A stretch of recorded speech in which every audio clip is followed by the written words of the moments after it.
Magandang umaga mula sa Pag-asa Weather Forecasting Center. Ito ng ating update sa magiging tayo ng panahon sa susunod na 24 oras.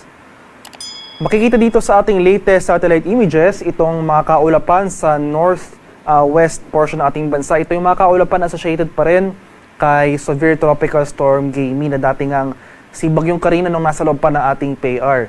Itong si Gaimi ay huling namataan sa layong 615 kilometers north-northwest ng Itbayat, Batanes. Nasa labas na ito ng ating Philippine Area of Responsibility. Isa itong severe tropical storm na may taglay na lakas ng hangin na malapit sa gitna na umaabot sa 95 km per hour at pagbugso na umaabot sa 160 km per hour. Patuloy itong gumagalaw westward sa bilis sa 15 km per hour at itong bagyong ito ay wala ng direktang epekto sa anumang bahagi ng ating bansa. Gayunpaman, itong southwest monsoon, yung hanging habagat, ay patuloy na iiral sa malaking bahagi ng Luzon at ng Visayas. Kaya buong Luzon makakaranas pa rin tayo ngayong araw ng maulap at may mga kalat-kalat na pag-ulan, pagkulog at pagkidlat. Pinaka-maapektuhan ng hanging habagat itong kanlurang bahagi ng Luzon, particularly dito sa areas ng western section ng Northern Luzon. Samantala, may mga pabugso-bugsong pag-ulan sa nalalabing bahagi ng Central Luzon, at mas maliwanag sa panahon na ating inaasahan sa Visayas at sa Mindanao. Makahanda pa rin tayo pero sa mga tsansa ng isolated rain showers or localized thunderstorms. At sa kasalukuyan, may binabantayan na rin tayong low pressure area sa loob ng ating Philippine Area of Responsibility. Kaninang 3 a.m., huli itong namataan sa layong 1,035 kilometers silangan ng southeastern Mindanao. Maliit pa naman yung tsansa ng nasabing low pressure area na maging isang ganap na bagyo within the next 24 to 48 hours.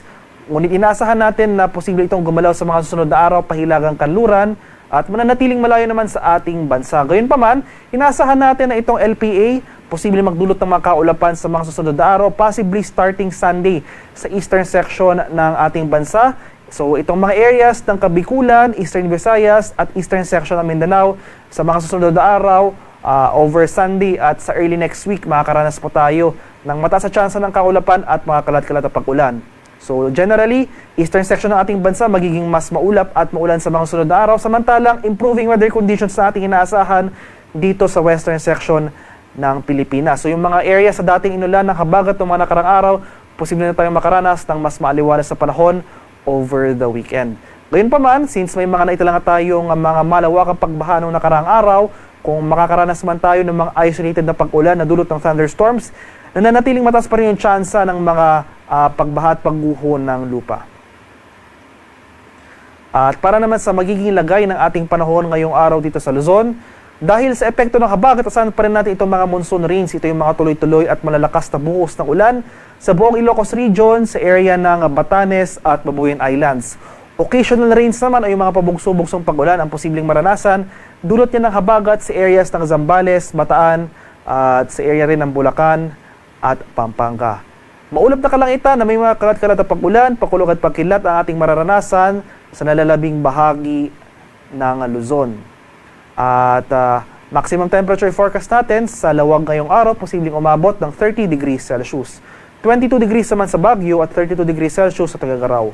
Maximum temperature forecast para sa Metro Manila ngayong araw, posibleng umabot ng 32 degrees Celsius. 29 degrees naman sa Tagaytay at 32 degrees Celsius sa bahagi ng Legazpi City. So sa mga areas ng Ilocos Region at extreme Northern Luzon, maghanda pa rin po tayo sa mga banta ng flash floods at landslides dahil ito yung mga areas na pinaka-naapektuhan ng habagat ngayong araw. Sa bahagi naman ng Palawan, Visayas at Mindanao, itong Palawan dahil sa habagat, makakaranas tayo ng maulap na kalangitan na may mga kalat-kalat na pag-ulan, pagkulog at pagkilat. Samantala, mas maliwanag sa panahon sa areas ng Visayas at Mindanao, ngunit maghanda pa rin tayo sa mga tsansa ng isolated na pag-ulan na dulot ng localized thunderstorms. Maximum temperature forecast para sa Kalayaan Islands ngayong araw, posibleng umabot ng 33 degrees Celsius. 32 degrees naman sa area ng Puerto Princesa City, 32 degrees Celsius sa bahagi ng Iloilo City, at 32 degrees Celsius sa Cebu City. Maximum temperature forecast para sa Tacloban ngayong araw, posibleng umabot ng 33 degrees Celsius. At 33 degrees rin sa areas ng Cagayan de Oro, Davao at Zamboanga. At sa kalagayan naman nating karagatan, sa kasalukuyan, may nakataas pa rin tayong gale warning sa ilang dagat baybay ng ating bansa. Sa mga bahagi sa mga area ng Batanes, Northern Coast ng Cagayan, kabilang na dyan ang Babuyan Islands, Ilocos Norte, Ilocos Sur, La Union at Pangasinan, may gale warning po tayong nakataas sa mga lugar na ito.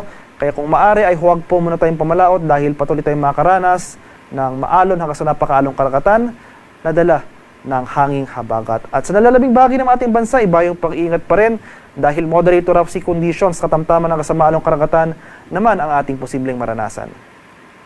Ang haring araw dito sa Kamaynilaan ay sisikat ng 5:38 ng umaga at tulubok sa ganap na 6:27 ng hapon.